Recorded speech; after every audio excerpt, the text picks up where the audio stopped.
আজকে বাংলাদেশের প্রেক্ষাপটে আমরা যদি মানুষকে সচেতন করতে হয়, এই যে মানুষের উপর এই যে শিশু নির্যাতন হচ্ছে, শিশু ধর্ষণ হচ্ছে, এই সবগুলি ক্ষেত্রে কিন্তু মিডিয়ার একটা বিরাট ভূমিকা আছে।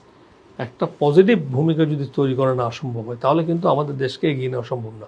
সবসময় আইন করে সব কিছু কন্ট্রোল করা যায় না।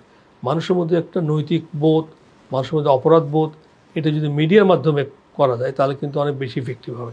তো এইভাবে যদি আমাদের সমস্ত সংবাদপত্রে যারা এই মিডিয়া কর্মী কাজ করবে, সংবাদ সংগ্রহ করবে, তার সঠিক যদি সংবাদটা দেয় এবং এটাকে প্রচার করে, তাহলে কিন্তু আমাদের মধ্যে পজিটিভ একটা সেন্স তৈরি হবে এবং সমাজে যত অনাচার, অত্যাচার, দুর্নীতি এইগুলি যদি সত্যিকার তুলে ধরতে পারে থ্রো এটা কী বলে আমরা ইউটিউব হতে পারে, সোশ্যাল মিডিয়া হতে পারে, পত্রিকা হতে পারে, যেটা ওখানে আনফর্চুনেটলি আমরা দেখতে পাচ্ছি, আমরা সব শেয়ার করে যে আসলে মিডিয়া অনেক সময় একটা রংলি জিনিসকে প্লেস করে, যেটা যা নয় তা দিয়ে উত্তেজনার সৃষ্টি হয়।